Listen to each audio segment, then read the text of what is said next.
Hey, it's David Griffin with SCT Performance and Bully Dog. Let's take a look on how to update your BDX tuning device using Device Updater. The first step, you will open Device Updater, which is a free download on sctflash.com. Next is hooking up your tuning device to your laptop using the provided USB cable. With Device Updater open and your device hooked up to your laptop, choose the option Automatically Check for Updates. Device Updater will then recognize your device and check for available updates.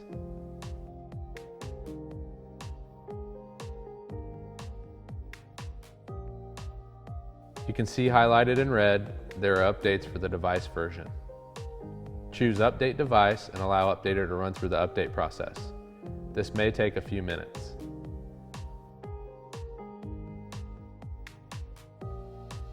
Your device is now up to date.